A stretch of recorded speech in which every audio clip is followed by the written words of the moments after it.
Welcome to Demacia, a strong, lawful kingdom with a prestigious mage. This intro can wait, because it looks like the Demacian Mageseekers have found another one of those magic demons. Let's take a closer look. This is Mageseeker 1, hot in pursuit of an unidentified mage heading south on Everpeak Road toward Adisa Street. They appear to have some kind of magical device in their position. I was supposed to be selling this crystal orb to Yordles in the Bandlewood, but this blasted teleportation spell sent me to Demacia. This is Chief Mageseeker on radio frequency 253. Do we have any confirmation that he is in fact a mage? Someone said he is, sir. Well, that's all we need. Is he a good mage or a bad mage, rookie? They're all bad, sir. Good answer, son. Now bring him in. What is this, petricite? Crystal orb, just as we thought. Looks like we found one of the more afflicted ones. Oh, that's not mine. Get him out of my sight. Now you may be thinking, and this seems like a bit of an exaggeration, but in the Lux Comics issue 1, you see something very similar with a mage in the streets of Demacia. Garen pursues her and throws her in jail, no questions asked, and we see her just a few moments later being forced to drink petricite. More on that later. So, Demacia, a proud kingdom who hates mages, but why? And are their actions justified? Or are they just your typical warriors who can't handle being kited? I am the hunter! Blastoise, go! Those answers and more as we explore why Demacia is Magist. To fully grasp why Demacia is Magist, we actually need to go back to before Demacia was even formed.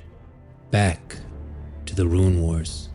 The Rune Wars were historical wars where the mortals of Runeterra used the world runes to fight each other. The world runes are powerful magical artifacts that some believe were used by Celestials to shape Runeterra. Celestials are very powerful beings. Celestials you may know of are champions like Aurelian Soul and Bard, although we don't know the Celestial or Celestials who actually formed Runeterra.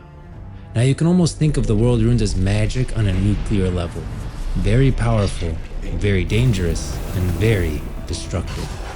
Knowledge of these runes and their power began to spread, eventually culminating in the Noxie territories where the first cataclysmic blow was struck, in what would eventually be known as the Rune Wars.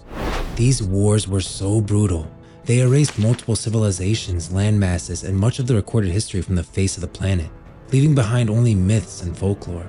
Runeterra deteriorates in civilizational decline after, as the majority of its inhabitants are plunged back into a simpler, more primitive way of life. There was even one village in Shurima, known as the City of Gardens, that suffered one of the more brutal attacks during this time. In the fires of greed, the whole city and its people were annihilated in one terrible moment. Some survivors of this conflict that was now raging across Runeterra fled, venturing into the west of Valoran with the hope of establishing safety away from the chaos. They eventually came across some fossilized trees, which ended up being a natural magic dampener. Some decided that this sanctuary from magic was a gift from the gods. Others saw it as a fair reward for their terrible journey, but all agreed this should be their new home. As years passed, the settlers crafted items of protection from the enchanted wood. Eventually, they found it could be mixed with ash and lime to make petricite, a material with a powerful resistance to magic. It would be the foundation of their new civilization, forming the walls of a new kingdom. Keep in mind, mages actually helped build the foundations which would later make up Demacia. People did not believe magic was the cause of the Rune Wars, but evil people wielding magical runes specifically. Eventually, knowledge of this curious new realm reached other refugees, who came seeking asylum from the magic that was consuming the rest of Runeterra. One such refugee was Kalam, with his twin daughters, Kale and Morgana, who fled Mount Targon after their mother Mahira became the ascended host of the Aspect of Justice. The Aspects are stellar beings that live beyond the physical realm of Runeterra. They sometimes choose mortal hosts to bond with, granting them their power. This almost always happens at the peak of Mount Targon, which is the tallest and mightiest peak in all of Runeterra. If an Aspect chooses to bond with a mortal, that mortal becomes an ascended host, and are able to wield the power of the Aspect on Runeterra. I could talk a lot about Ascended and aspects, and how this bond may not be as benevolent as it might seem, and whose will is really in control. But let's keep our focus to Demacia. Now you can imagine Mahira, being the ascended mortal host of the aspect of justice, was probably pretty busy during the Rune Wars. But years after the Rune Wars had ended, the twins, now teenagers, see a streak of flame split across the sky. A sword smoldering with celestial fire struck the ground between Kael and Morgana, breaking in two. Kalam was distraught when he recognized the blade as Mahira's. They each took up a half of the blade, becoming twin hosts of the aspect of justice, and together they vowed to protect their new home of Demacia and would come to be known as the Winged Protectors. If you ever watch the Still Here cinematic, you can see the sisters protecting Demacia from the Darken attack, specifically the Darken Aatrox. The Darken would take a long time to explain, but just know they're bad. But you can see Kael and Morgana battling Aatrox, and they are really losing here, at which point Morgana puts her half of her mother's sword down and uses her magic. Kael then walks by and looks at her with almost disgust. Some people say it was that she was using magic, but that's really not it. Kael is looking at her with disgust because she had put her mother's sword down. And Kael picking up Morgana's sword is really foreshadowing what comes later in their story. Kael fought in many battles, flying at the head of the growing militia and imbuing the weapons of the worthy with their own sanctified fire in the pursuit of justice. They shall tremble at my perfection. But there was one person she softened her judgment toward. To the dismay of her followers, Kael allowed Morgana to rehabilitate wrongdoers who appeared humble enough to admit their guilt. Kael's protege, Ronas, was the most disapproving of all. He swore to do what Kael would not and attempted to imprison Morgana himself. You can imagine how some random guy with a sword and shield fared against a literal aspect of Targon. She shackled him with dark flame and he fell to the floor, dead. Kael returned to find the people rioting and Ronas dead. Consumed by rage, she looked down upon the city and summoned her divine fire to cleanse it of its sins. Divine fire lit the city from above as Kael swore to bring Ronas' killer to justice, and Morgana met her sister in the skies, raising her blade. If Kael was to purge the darkness she saw in mortal hearts, she would have to start with her own sister. The two battled across the heavens, each matching the other's terrible blows and striking buildings beneath them to rubble. Abruptly, the fight was halted by their father's anguished cry. Kael watched Kalam die in her sister's arms, a senseless victim of the violence that had overtaken the city that day. Then, she held the two halves of their mother's sword in her hands, and vowed she would never again let mortal emotions rule her. Kael returns to the slopes of Mount Targon to seek perfect celestial clarity, and follow in her mother's footsteps, while Morgana remains in the outlying wilds of Demacia, where she rectifies wrongs she sees fit, and becomes known as the Veiled One. Even without the Winged Protector's presence, for years, these petricite barriers were all the Demacians needed to feel secure from the threat of magic within the borders of their homeland. In the rare event that they needed to settle a conflict abroad, their military proved fierce and formidable. But when their enemies employed sorcery, Demacia's roaming army had little recourse. Somehow they needed to take the security of their magic dampening walls into battle. The leaders of Demacia enlisted Durand, the greatest artisan of the time, to sculpt a mobile instrument that could be useful in wars set abroad. Later unveiled to be a statue titan, shaped in the form of half man and half raptor, like the silver rings native to the highlands, proven difficult to transfer in and out of Demacia, but unquestionably effective once it was out on the battlefield. The Colossus has been used when necessary ever since. However, no one thought to consider what exposing the statue to such unpredictable energies might do. Demacia had been mired in battle with enemy forces in the Greenfang Mountains. A skilled order of war mages, known as the Arcane Fist, bombarded the Demacians with crackling bolts of raw mystical power for 13 days. Those who survived the 13 days felt their morale dwindling and huddled close to Galio. Just when their spirits would be brought no lower, a slow, deafening rumble shook the veil, as if two mountains were grinding against each other. As a great shadow grew above them, The Demacian soldiers steeled themselves for death. A deep voice bellowed from above. To the Demacians' astonishment, the sound came from the Colossus at their backs. Galio was moving and speaking entirely on his own. Get behind me, huddled masses. Somehow the accumulation of absorbed magic had given him life. He threw himself in front of the Demacians, shielding them from attack after attack, absorbing each fresh bolt into his massive stone frame. Then Galio turned, bounding up the mountainside, and crushed every last one of the arcane fists into the craggy soil. The Demacians cheered. They were eager to thank the Petricite Sentinel that had saved them, but as quickly as he'd come to life, their fearsome protector had ceased moving, returning to his pedestal just as before. Now at this point, Demacians are still not against magic.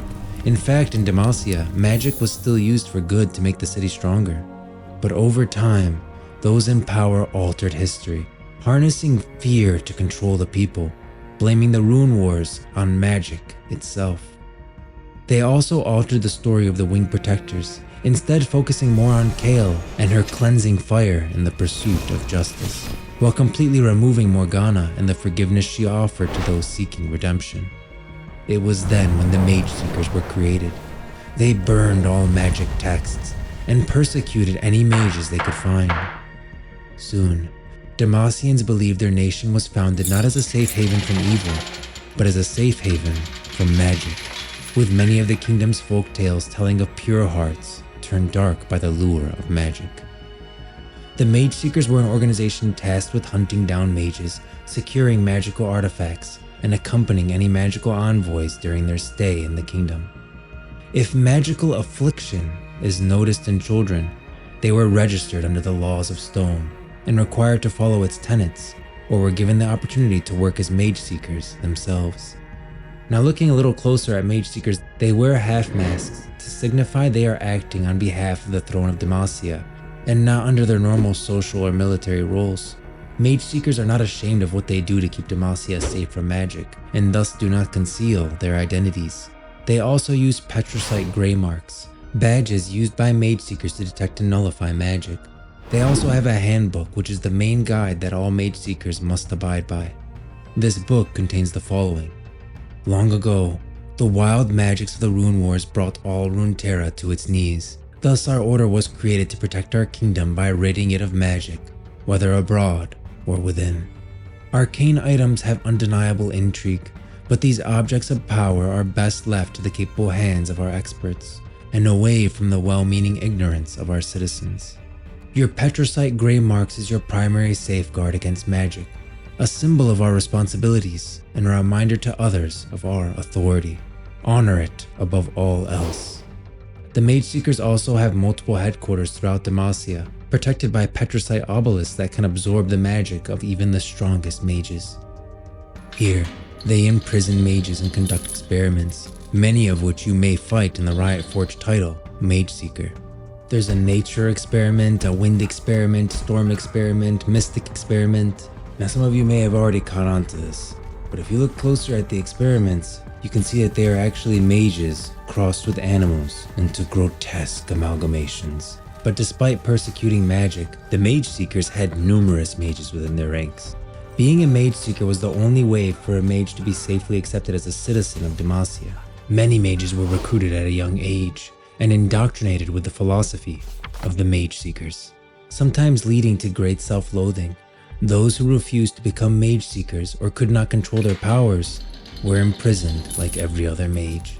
A notable mage who achieved high standing in the order was Commander Wisteria, who served directly under the leader of the Mageseekers, Eldred Crownguard. Emphasis on the name Crownguard. The Crownguards are one of the noble houses of Demacia and charged with protecting the king.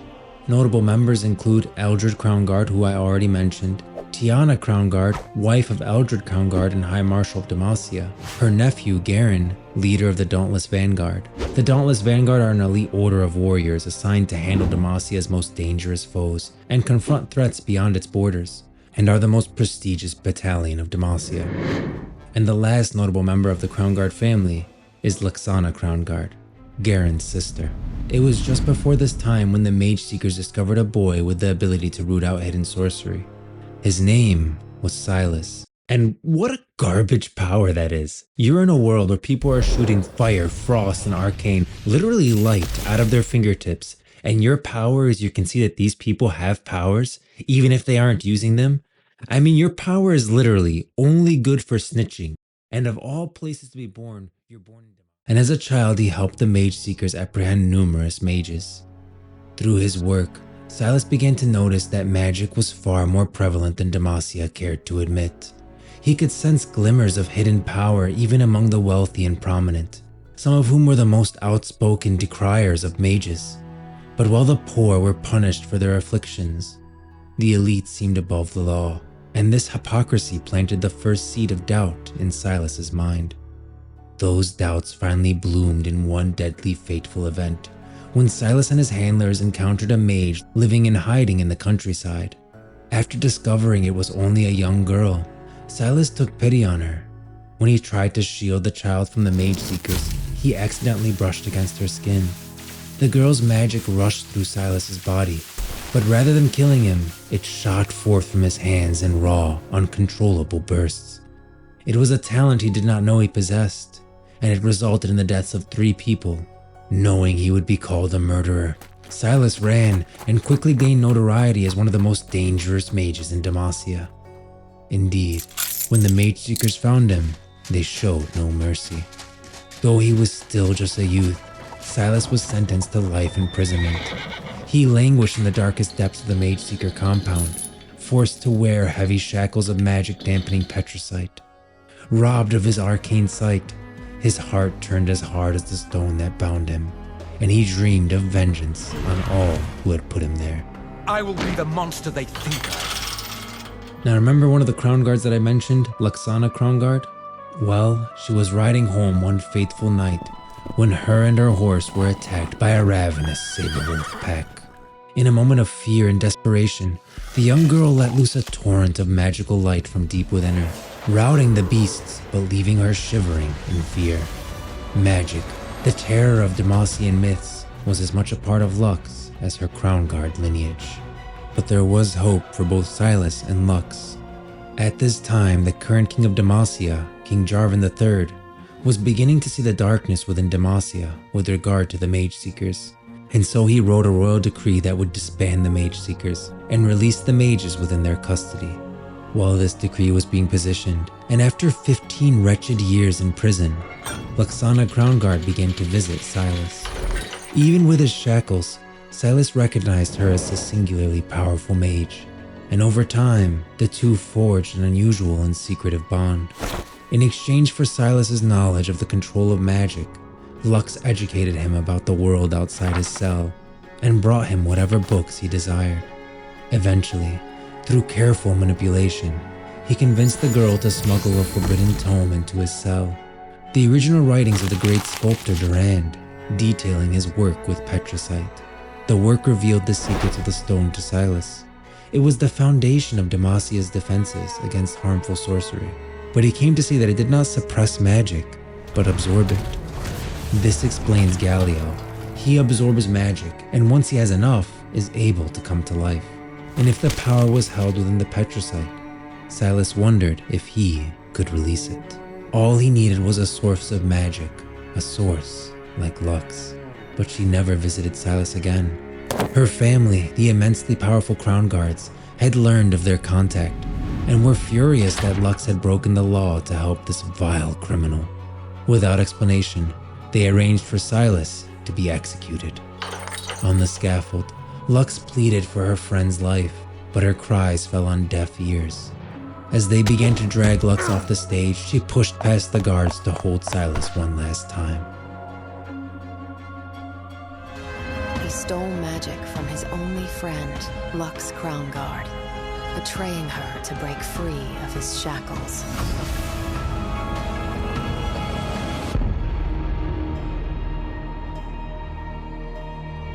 Sylas's escape has lit a spark.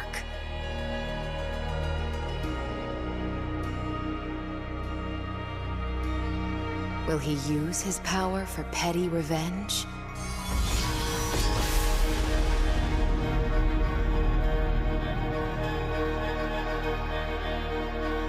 Or will he start a wildfire that cannot be extinguished?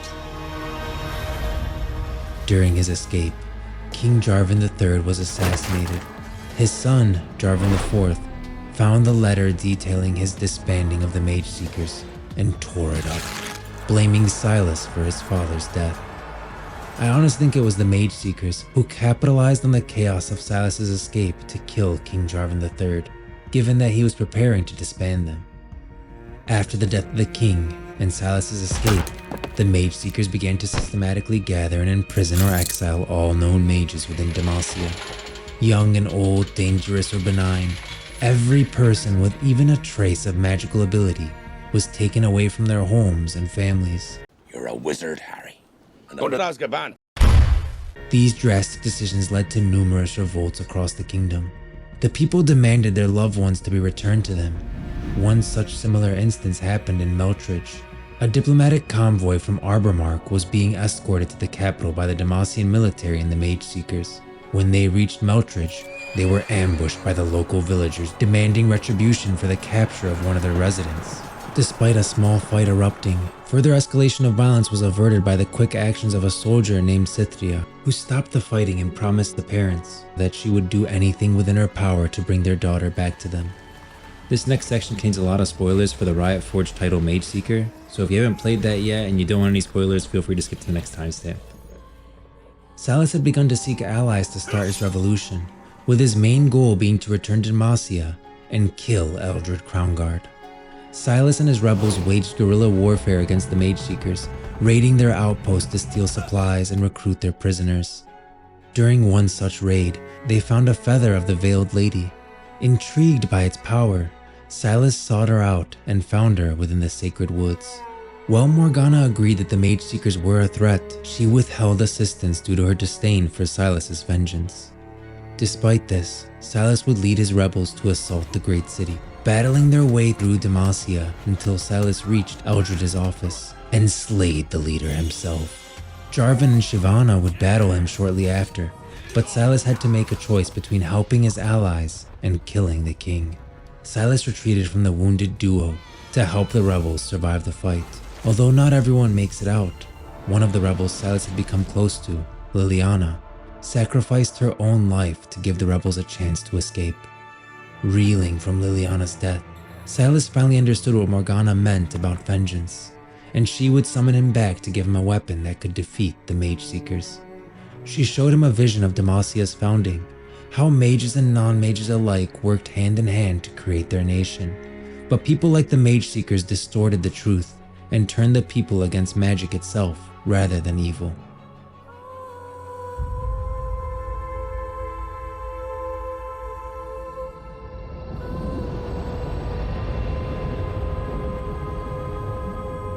Long ago, magical forces of destruction rained chaos upon the land. Some survivors found a safe haven, a secret place where magic was dampened. A forest of stone trees that seems to repel the worst evils of the Rune Wars. Safe at last, it was here that these refugees founded Demacia. They harvested petricite and built cities that would keep everyone safe from the magical horrors outside their walls.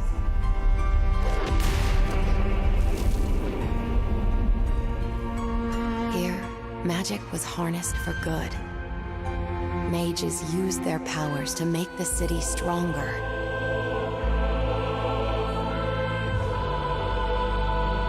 The winged protectors were venerated for using magic to shield the city. Their wings still decorate Demacia's walls. But over time, history was rewritten.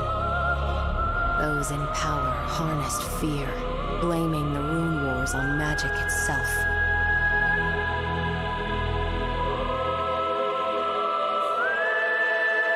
Thus, the Mageseekers were formed.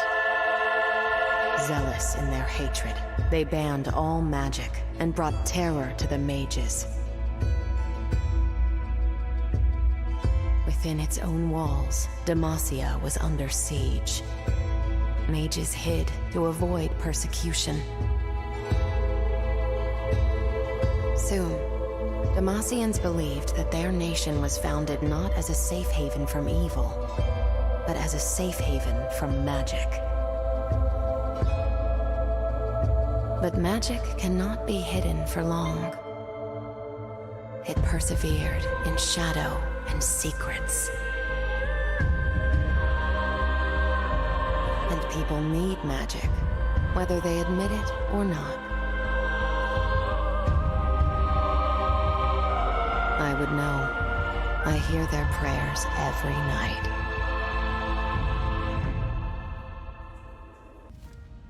Armed with this revelation, Sylas and his rebels would focus on saving mages instead of taking revenge on the Mageseekers. In the wake of Eldred's death, Commander Wisteria took over the Mageseekers and pressured King Jarven IV to warrant the execution of mages, which forces Shyvana to leave Jarven in fear of persecution, her being a magical dragon and all. Sylas interrupted one of these executions and showed the people Morgana's vision, turning public opinion against the persecution of mages.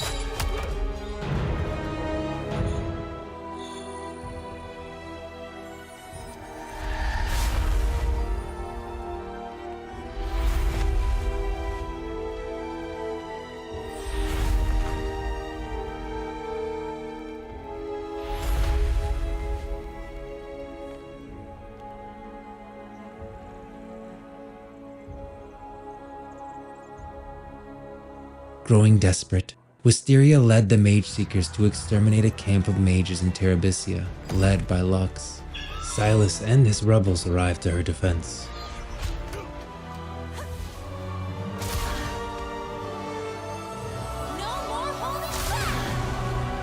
And even Garen, who's been historically against mages and magic up to this point, shows up to defend Lexana and the mages.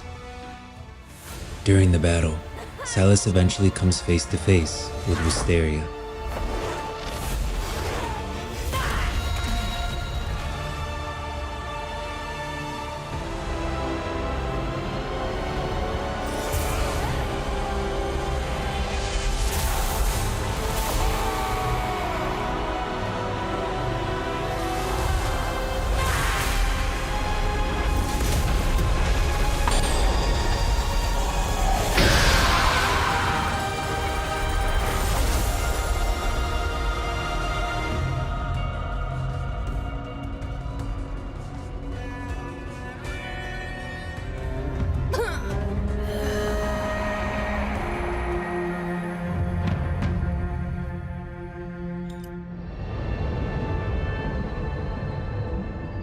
I hear the pain in their song.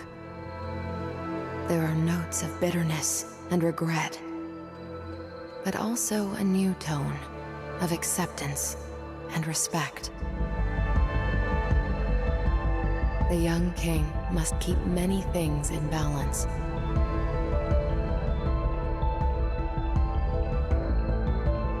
Honor and duty tip his scales in one direction. Love tips it in another.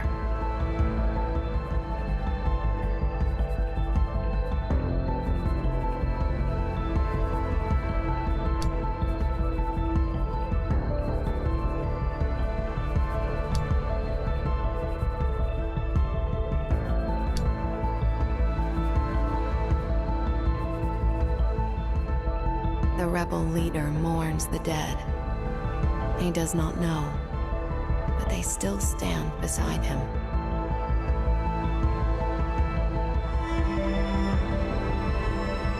The world spins, and Demacia changes again.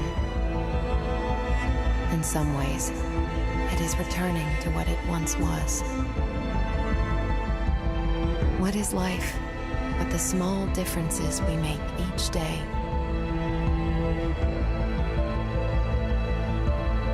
Their actions may have changed the lives of only a few, but stands to change many more.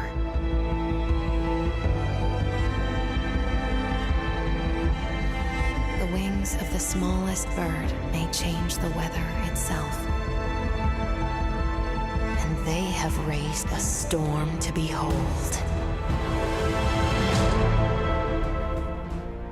And so now we're at present day Demacia. I do wonder if when the Riot MMO does finally come out, if we're going to take a step back and kind of start where Jarven III is still king, with Jarven IV being a prince and Sylas imprisoned. I love the Riot Forge titles, but I wouldn't mind seeing these events in game. Really with Demacia, when they choose to start, doesn't super matter. Like even if they start at present day Demacia, you could still have a whole thing with a civil war between the Mageseekers and the Demacians under King Jarven IV. After all, in my opinion, the Mageseekers assassinated King Jarven III for trying to disband the Mageseekers, so I don't think they're going to take a liking to King Jarven IV trying to do the same thing. So that could be like, that could be a whole expansion dungeon. You can flesh that out completely in the Riot MMO. So whether they take a step back or not doesn't super matter for Demacia, although, you know, I talk a lot about how I do want some things to not be canon when it comes to Viego to save his character, and so there's a couple of events in Song of Nunu and Rune King that I'd like to pull back from in terms of what's canon and what isn't. I talk a lot about both of those in my other videos. But Mageseeker really doesn't change much and holds true to what is originally canon for Demacia. So at this point I think you understand why Demacia was Magist, why they're no longer, why maybe they believe their actions are justified. You had groups like the Arcane Fist roaming just outside Demacian territory, which I'm sure didn't help with them hating mages. And if you do pick a starting zone in the Riot MMO, I'm sure you're going to end up fighting Arcane Fists at some quest line. And probably some Saber Wolves that Luxana Crownguard had a run-in with. But yeah, like the video if you liked it, subscribe for future Runeterra lore videos. I'm kind of doing like a greatest hit of every zone. So the Freljord, you know, I covered the Howling Abyss and the Three Sisters, a little bit of the Demigods. And for Demacia, I covered the story of how they feel about mages, with really focusing in on the Mageseekers. If you have a zone you want to travel to next, or a particular story you want me to cover, let me know in the comment section below. Thanks for stopping by the Grove, and I will see you in the next one.